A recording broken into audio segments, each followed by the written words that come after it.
Ladies and gentlemen, the captain has turned on the fasten seatbelt sign. If you haven't already done so, please make sure the volume of this podcast is set perfectly to your listening enjoyment. Please take your seat, whether that's on the treadmill, car, sofa, or bed, and buckle in for the last trip. My name is Jamie Beebe, and I'll be your tour guide, recreating someone's last days in paradise. On behalf of myself and everyone behind the scenes, please enjoy the Last Trip podcast. And because nobody likes a long flight to get to where they want to be, let's prepare for takeoff.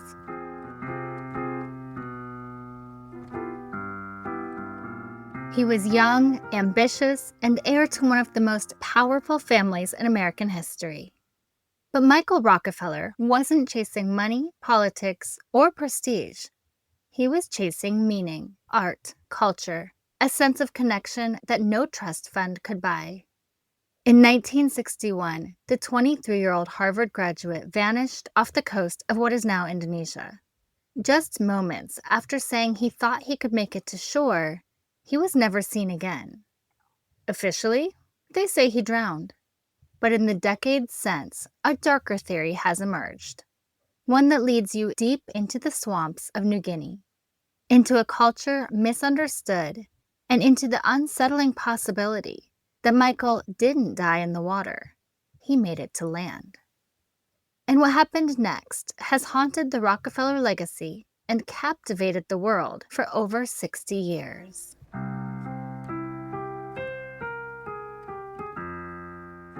To understand the mystery surrounding Michael Rockefeller's disappearance, we have to first go back to 1961.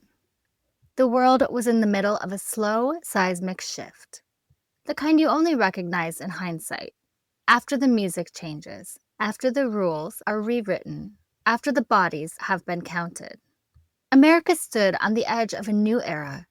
A young, charismatic president had just taken office.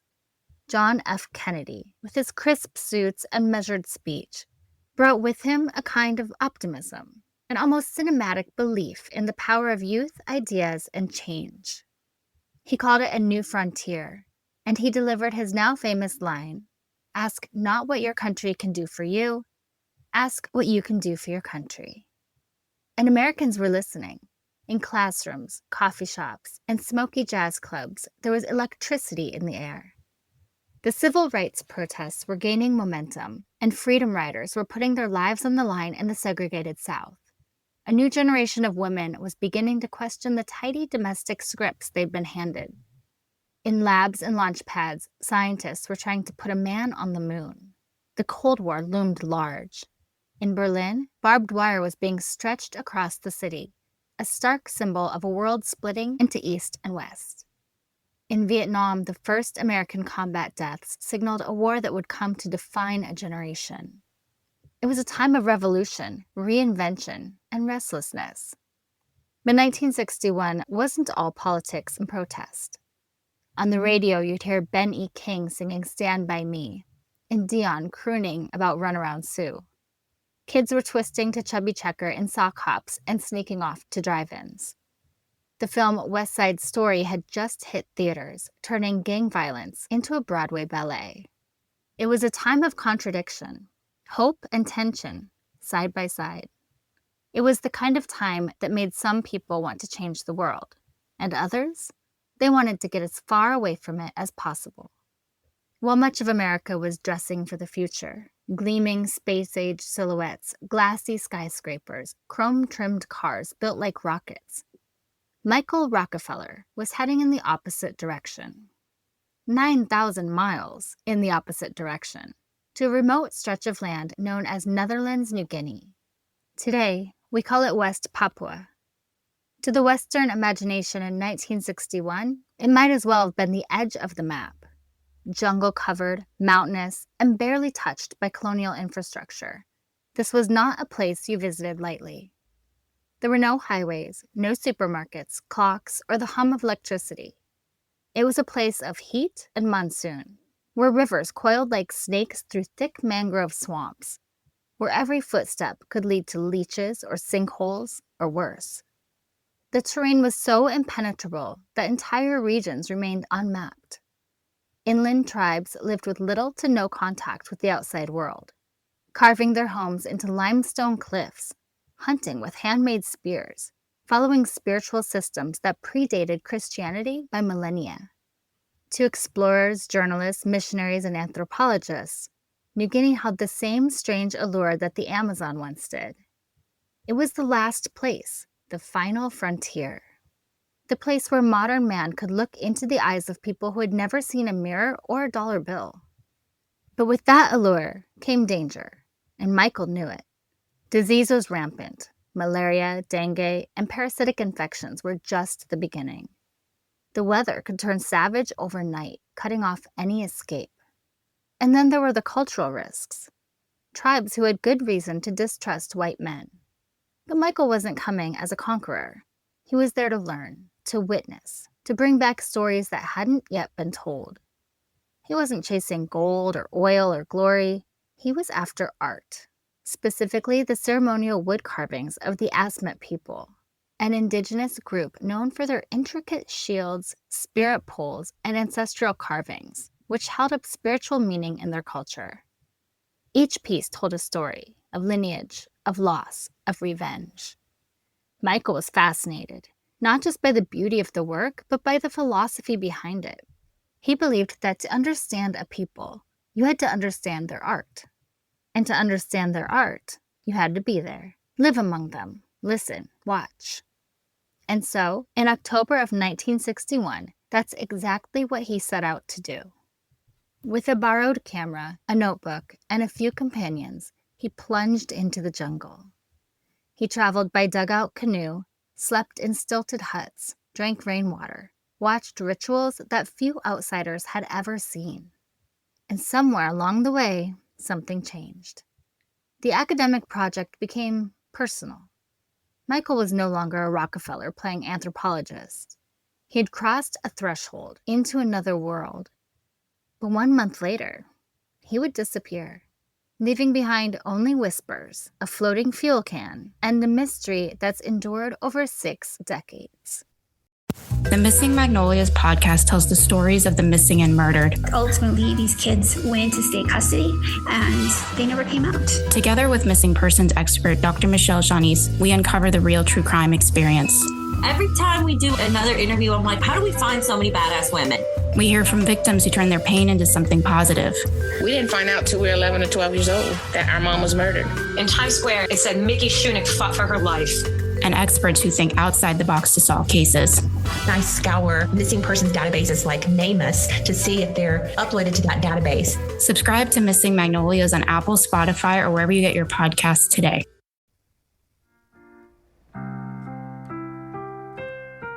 Michael Rockefeller had everything most people dream of: legacy, wealth, influence.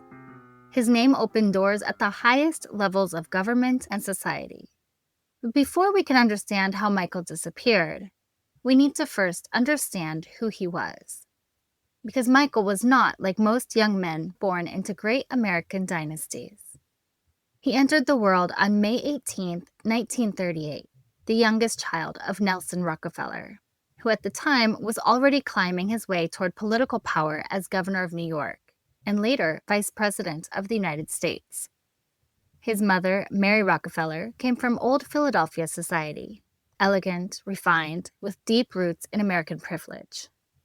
The Rockefellers weren't just wealthy, they were empire builders, titans of industry, culture, politics, and philanthropy. At the head of that empire stood his grandfather, John D. Rockefeller, founder of Standard Oil, the man who essentially built the modern petroleum industry, and in doing so amassed one of the greatest fortunes in human history. It's estimated that, adjusted for inflation, John D. Rockefeller may still be the richest man to ever have lived. And the family's influence wasn't confined to business. They shaped modern medicine through the Rockefeller Foundation, built great institutions like the University of Chicago and Rockefeller University, and filled museum halls with priceless works of art. Their money was everywhere. Their fingerprints were on nearly every corner of American high society. At the time of Michael's disappearance, his father was a man consumed by public life. Handshakes, speeches, negotiations, ambition. He expected great things from his children. Great things, and perhaps conventional things. But Michael was not conventional. He was the youngest of 5 children. He and his twin sister Mary were the babies of the family. And though they shared the same birthright as their siblings, the privilege, the expectations, the family name, Michael seemed cut from a different cloth. From an early age, those close to him described Michael as observant, thoughtful, quieter than his older siblings, but always deeply curious. He wasn't the loudest in the room, but he listened, he absorbed, he asked questions. Even as a child, Michael was fascinated by the world beyond the neatly manicured Rockefeller estates. He wanted to know how people lived, how they thought, what they believed. As a teenager, Michael attended the exclusive Buckley School in Manhattan, an institution that groomed the sons of New York's elite for lives of power and influence. After Buckley, he went on to the renowned Phillips Exeter Academy, one of the most prestigious boarding schools in the country. Here, the future masters of finance, law, politics, and science were molded. But even in these elite circles, Michael stood apart. He wasn't chasing Wall Street or politics. He wasn't obsessed with the stock ticker or family portfolios. His gaze always seemed to drift further out, to the edges, to the unfamiliar. When he enrolled at Harvard University in the late 1950s, he followed family tradition by majoring in history and economics. But his true love was anthropology, the study of people, their rituals, their beliefs, their cultures. Harvard, at the time, was a world of ideas in transition. Post-war America was flourishing economically, but intellectually, there was a growing fascination with the primitive, with cultures outside of the modern industrial. Anthropologists were traveling to remote corners of the world, seeking out societies that had, so far, escaped globalization's reach. Michael found himself drawn to these studies like a moth to a flame. After graduating in 1960, while many of his classmates prepared for careers in business or law, Michael gravitated toward his father's Museum of Primitive Art in New York. Here, he immersed himself in the world of tribal artwork, studying artifacts from Africa, Oceania, and Southeast Asia. What fascinated Michael wasn't just the physical beauty of the pieces. It was what they represented, the beliefs behind them, the spiritual systems that shaped every carving, every mask, every ceremonial object. But Michael didn't want to just study these cultures from a museum in Manhattan. He wanted to see them with his own eyes. That's when he first learned of the Asmat people, living on the southwestern coast of New Guinea. They produced some of the most intricate and haunting wood carvings in the world. Massive poles, ancestral shields, and war canoes that reflected a deeply spiritual, ancestor-centered belief system. To Michael, these carvings weren't artifacts. They were living pieces of a cultural language the Western world barely understood. And so, in 1961, when Harvard's Peabody Museum launched an ethnographic expedition to the region, Michael eagerly signed on. This was his chance, not just to study, but to experience. To step beyond the polished marble of Rockefeller Center and into something raw, ancient, and real. He was 23 years old. At 23, most young men of his standing were starting careers, settling into safe futures carefully arranged by family influence. But Michael was sailing thousands of miles from home into some of the most remote and isolated territory left on Earth. His friends described him as intense in his focus, but always grounded. Earnest, kind, deeply respectful of the cultures he encountered. He wasn't an adventurer in the romanticized, thrill-seeking sense. He wasn't seeking danger. He was seeking meaning. Michael once wrote to a friend, "It's the desire to do something adventurous at a time when frontiers, in the real sense of the word, are disappearing." And by 1961, there were precious few frontiers left. But New Guinea, that was one of them. What Michael may not have fully understood, even in his eagerness, was that he was stepping into a world still governed by entirely different rules. Rules shaped by thousands of years of war, revenge, and deeply rooted spiritual codes. The Asmat lived in a world of cycles, life and death, balance and imbalance. The Western world called some of their practices headhunting or cannibalism, but these were part of a complex sacred system of restoring harmony to the universe after blood was spilled. Revenge wasn't cruelty, it was cosmology. Michael wasn't naive to these realities, but it's likely he underestimated just how easily a single misstep could place him at the center of them. He was walking into a culture not yet paved over by the modern world, but also not yet reconciled with it. A fragile space between worlds, between modernity and ancient law, between peace and old debts of violence. And in that narrow space, Michael Rockefeller would vanish.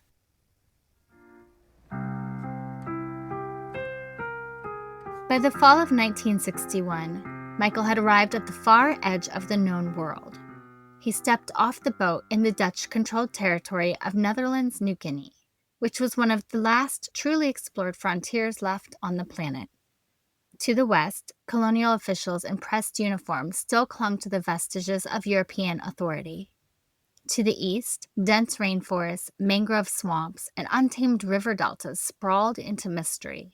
Towering mountains rose inland, many of them never fully mapped. Thick jungle choked the horizon. Along the southern coast, scattered like ancient sentinels, stood the Asmat villages, remote communities steeped in traditions going back thousands of years. The air was thick, hot, and heavy.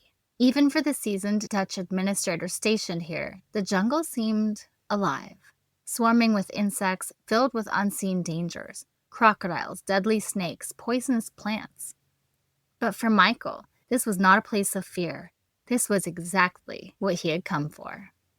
He based himself primarily in Agats, a small outpost village that served as a fragile bridge between the Dutch and the Asmat. From here, Michael began traveling deeper into the Asmat territory, carried through a maze of rivers and estuaries by local guides and Dutch anthropologists. It was here that he first laid eyes on the great Biche poles, massive towering wooden carvings, often over 20 feet tall, each one telling the stories of blood debts, of warriors lost, of ancestors watching from beyond. The poles were haunting and beautiful, depictions of elongated human figures, spirits, and abstract shapes, each one carrying the weight of the Asmat cosmology. To the Asmat, these poles weren't art for art's sake. They were spiritual obligations, representations of cycles of violence and retribution that maintained cosmic balance. So if a tribe member was killed, it was the duty of the men to avenge him. Only once the debt was settled could they carve the poles and honor the spirits properly. Michael was deeply respectful of these beliefs. He didn't barge in as a collector seeking trophies. He came as a student, eager to learn and listen. He traded Western goods for the artwork, but also worked to document Asmat life in photographs and field notes, hoping to preserve a world he feared might vanish under the pressure of modernization. But even as Michael immersed himself in Asmat culture, tensions simmered beneath the surface. In many villages, Dutch colonial administrators had outlawed headhunting and ritual killings, trying to stamp out traditions they saw as savage. But these bans often inflamed tensions rather than resolving them, creating friction between the villages and colonial authorities, and among the Asmat themselves. Michael likely understood the political delicacy of his presence, but he may not have fully grasped the depth of the old feuds that still lingered. Some Dutch officials would later quietly admit certain villages were still dangerous for outsiders. Still, Michael pressed on, fascinated. He wrote home about how alive he felt there, how important this work was, how meaningful. He was beginning to collect pieces for his father's Museum of Primitive Art in New York. But in truth, this was more than an academic project. It was becoming a personal quest. Then came November 18th, 1961. Michael was determined to visit the village Otsinap, one of the most remote Asmat settlements, located deep along the coast. It was known for producing some of the finest and most elaborate beach poles, but it was also a place where violence had erupted just years earlier, when Dutch patrols had killed several men during a confrontation. Many colonial officials considered the area unstable, perhaps even dangerous for a lone outsider. Michael, accompanied by Dutch anthropologist Renee Wassing and 2 Asmat guides, set off down the river in a narrow, motorized, catamaran-style canoe, essentially a long wooden boat with 2 outrigger pontoons for balance. It was just under 40 feet long with a small engine. As they moved along the coast that afternoon, the sea grew rough. The tides near the mouth of the Atlantic River were unpredictable. Fierce cross currents, strong winds, and choppy waves. Their boat struggled to cut through the rising surf. Then, somewhere near the mouth of the river, disaster struck. The engine sputtered and failed, and the waves just grew stronger. The makeshift boat began taking on water, swaying precariously in the rising swells. The 2 Asmat guides, frightened by the worsening conditions, leapt from the boat and swam for shore, leaving Michael and Renee stranded in the open sea. For hours, the boat drifted helplessly. The shore remained in view, perhaps only 3 or 4 miles away, but unreachable in the violent surf. The wind just carried them further and further out into deeper water. And then night fell. Darkness on the Arafura Sea is total. A vast black void with no lights on the horizon, no landmarks, only the sound of waves slamming against the boat. Michael and Renee clung to the pontoons through the night. Their bodies were getting cold. They were exhausted. By the following morning, the situation was desperate. So Michael made a decision. He stripped off most of his clothing, strapped 2 empty gasoline cans under his arms for buoyancy, and prepared to swim for shore. Renee, weaker and less confident, chose to stay with the boat and await rescue. Before diving in, Michael reportedly said, "I think I can make it," and then he slipped into the water. It was the last time anyone would ever see Michael Rockefeller alive. Renee was eventually rescued later that day, when a Dutch search plane spotted the disabled canoe. But there was no sign of Michael. The currents were strong, the coastline was treacherous. Crocodiles prowled beneath the surface. And then there were the human dangers, the unknown intentions of any villages he may have reached. An enormous international search effort launched almost immediately. The Rockefeller name ensured that no resource was spared. Dutch naval patrols, aircraft, helicopters, and search parties combed the coastline for weeks. Tribal informants were questioned, coastlines were walked, crocodile attacks were considered. Drowning seemed likely, yet no body was ever recovered. As the days turned into weeks, official theories leaned toward accidental drowning.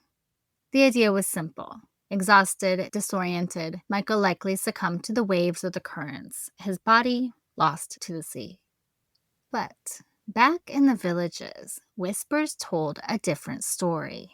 That Michael had made it to shore, that he reached land alive, and that something else had happened next. What exactly happened to Michael Rockefeller after he slipped into those dark waters has haunted the world for over 6 decades. Because while the Dutch closed the case quietly, others would argue, loudly, that the truth was far more disturbing.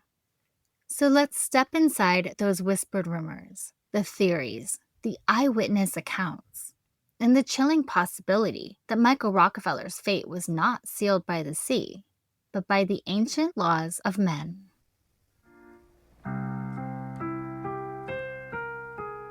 For weeks after Michael vanished into the waters off the Asmat coast, search teams scoured every inlet, every shoreline, every village. Dutch officials combed the coastline by boat and helicopter. Naval patrols searched the reefs. Planes circled overhead, scanning the endless green tangle of mangroves and rivers. Even members of Michael's own family, including his father, Nelson Rockefeller, traveled to New Guinea to oversee the search, desperate for any clue that might explain his fate. But there was no body, no clothing, no raft, no sign. And as the official investigation stalled, the rumors began to breathe. Because in the villages of the Asmat, people were talking. According to several reports, some gathered quietly by missionaries, others whispered to Dutch officials. There were those who claimed that Michael had, in fact, made it to shore, that he had reached land alive, that what happened next was not an accident. To understand these rumors, you first have to understand the Asmat worldview. The Asmat people believed in cycles of revenge and spiritual balance. For generations, war parties would raid enemy villages, killing opposing warriors and taking heads. Not out of bloodlust, but to restore cosmic equilibrium after losing one of their own. The heads of enemies were believed to release ancestral energy, bringing balance back to the living. It was not random violence. It was sacred justice. For centuries, this was the way of life along the Asmat coast. But in the years before Michael arrived, the Dutch colonial government had intervened, launching military campaigns, burning canoes, and forcing villages to abandon the practice of headhunting. One such campaign happened near Atsinap, the very village Michael was trying to visit. Dutch patrols had killed several men during a crackdown on headhunting raids. Many in the Asmat community considered those killings an unavenged crime. The old blood debts remained unsettled. And then, in November 1961, a white man appeared. Alone, disoriented, washed ashore. In the Asmat world, some say this was no coincidence. In the years following Michael's disappearance, several missionaries living among the Asmat began to collect chilling accounts. In private conversations, tribal informants described a haunting scenario. That Michael reached the shore near Atsinap, that villagers had encountered him, perhaps confused by his sudden appearance, and that, in an act meant to restore balance for the killings committed by the Dutch, Michael Rockefeller was killed. Some whispered that his body was never found because it had been ritually dismembered, bones discarded in the jungle or river, flesh consumed in ceremonial cannibalism, as was the tradition in certain Asmat rituals. But these accounts were secondhand, rumors, hearsay. There was no definitive proof, no confession, no physical evidence. Dutch authorities, wary of igniting conflict or damaging relations with the Asmat, quietly dismissed the theories. It was far easier, far safer, to declare that Michael had simply drowned.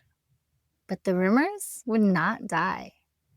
In 1969, journalist Milt Mashlin traveled to New Guinea, investigating Michael's disappearance firsthand. In his book, The Search for Michael Rockefeller, Mashlin interviewed both Dutch officials and Asmat villagers. Though no one would speak openly, Mashlin heard persistent whispers of the same disturbing narrative, that Michael was killed after reaching shore. Years later, another journalist, Carl Hoffman, would take the investigation even deeper. In his 2014 book, Savage Harvest, Hoffman embedded himself among the Asmat, studying their language, their history, and their oral traditions.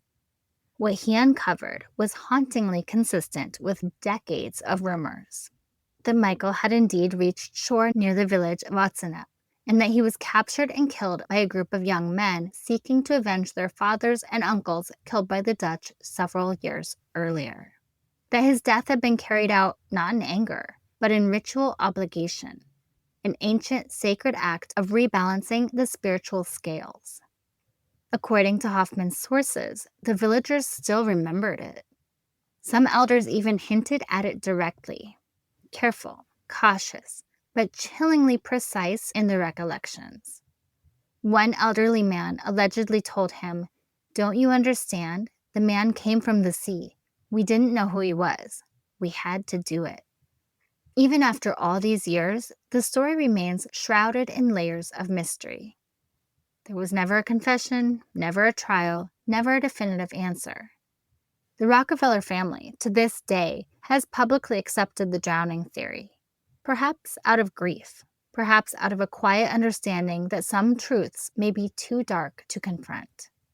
But in the villages along the Asmat coast, the story lingers, passed down in whispered tones.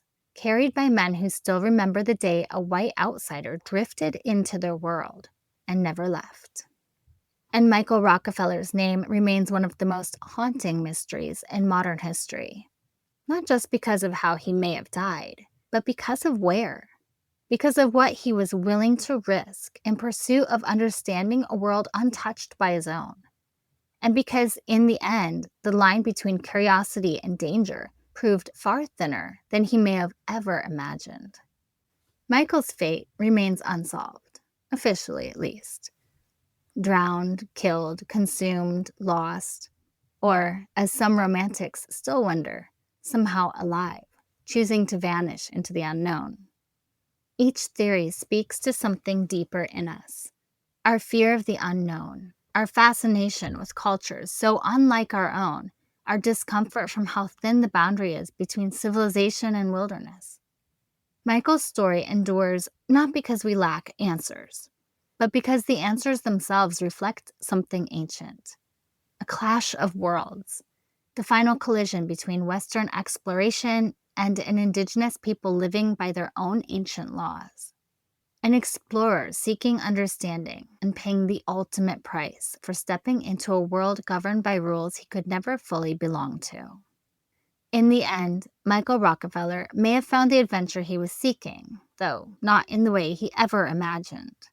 And somewhere, deep in the midst of the Asmat jungle, his ghost still lingers.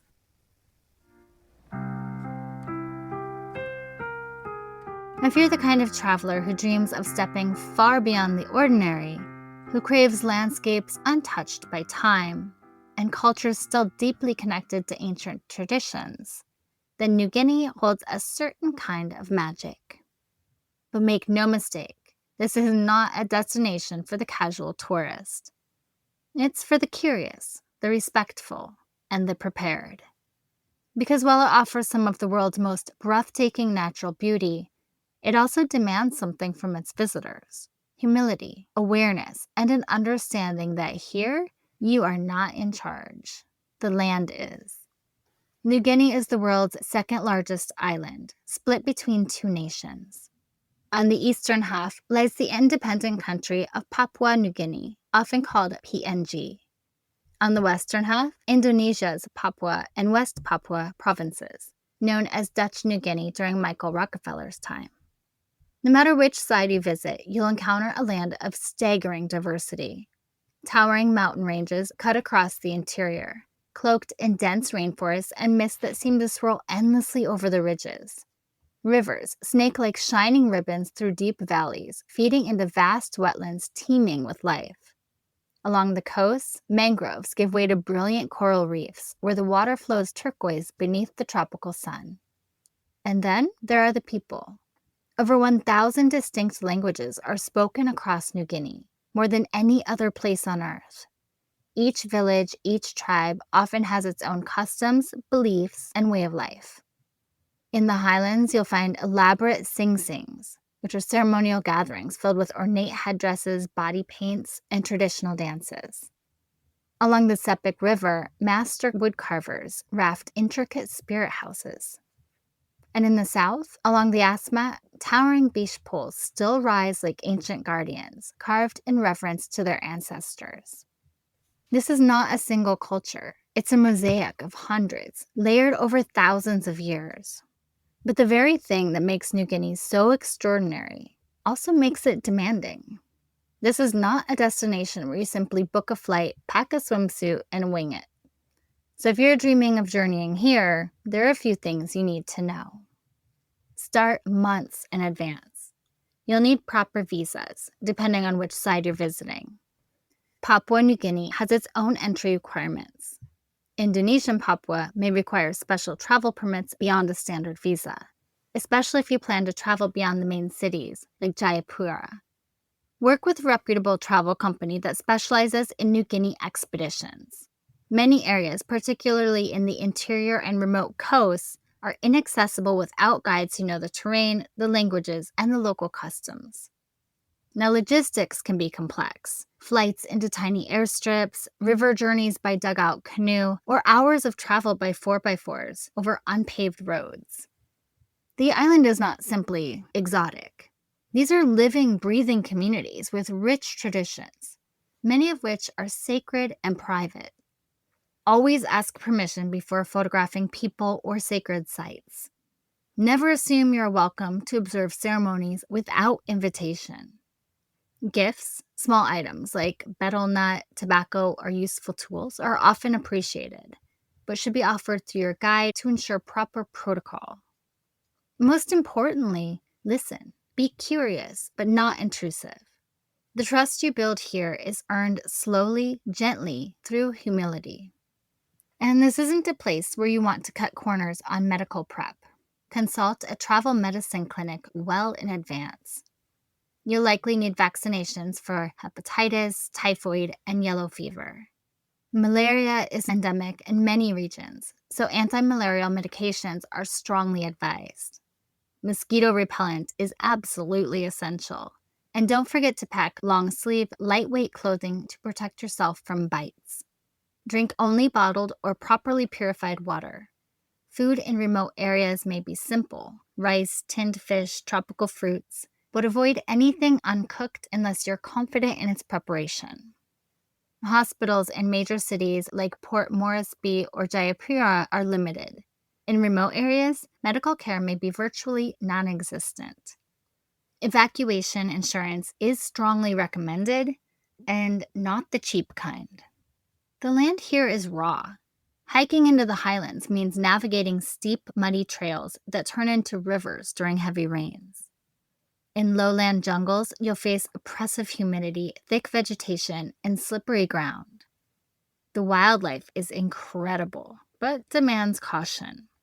Cassowaries, flightless dinosaur-like birds, are beautiful, but notoriously aggressive if provoked.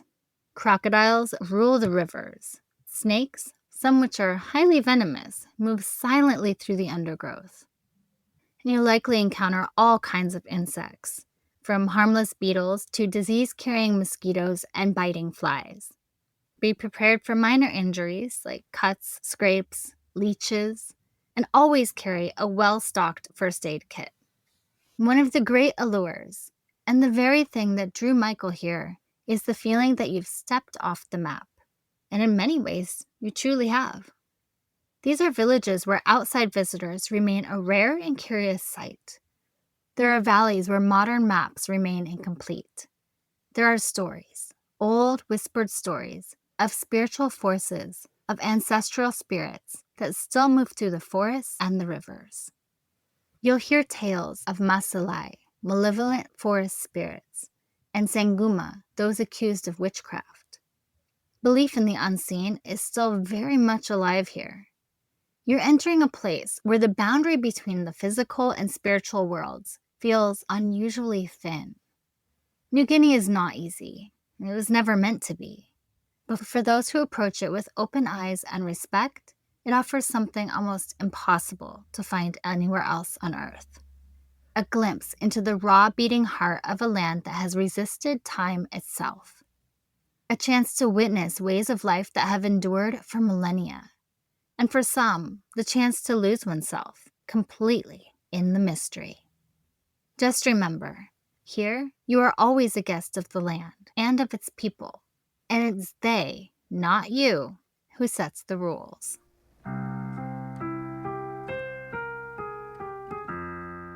Michael Rockefeller's story has lingered for over 60 years. Every attempt to find the truth seems to pull us deeper into the mystery. He wasn't a thrill seeker looking for danger. He was a young man chasing something very human: understanding, discovery, meaning. Raised in privilege, surrounded by power, he was drawn to one of the most remote corners of the world, not for glory, but to stand face to face with a way of life untouched by modern civilization. And perhaps that was both his great courage and his fatal miscalculation. New Guinea offered Michael everything he was searching for: its beauty, its mystique, its ancient traditions, and its complicated, often painful history with outsiders. But the jungle plays by its own rules.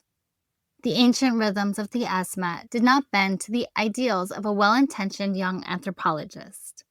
And in the end, the boundary between his world and theirs may have been far thinner and far more dangerous than he realized. The search parties found no body. The investigators found no proof. The journalists found whispers and rumors and shadows that have only grown longer over time. Even today, we're left with questions that can never be fully answered. Did Michael drown, lost forever in the currents that carried him toward the Asmat coast? Or did he survive those waters, only to step into a world governed by rituals older than his own civilization, a world that saw his arrival not as a coincidence, but as destiny? There's no certainty, only layers of silence, secrecy, and cultural complexity that refuses to be neatly solved. But maybe that's why his story endures, because it isn't just a mystery. It's a mirror, reflecting our own endless curiosity about the unknown, and how far we're willing to go to find something real, and what waits for us once we get there.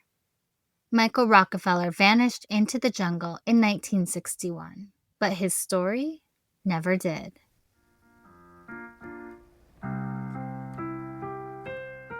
And finally, remember to leave a review and rate this podcast 5 stars if you like the show, or hell, even if you don't. But either way, feel free to let me know what you think. Please follow The Last Trip on Instagram at The Last Trip Crime Pod, and subscribe on Patreon to support the show. You'll get extra research, videos, photos, and updates, and even learn more about my personal travels.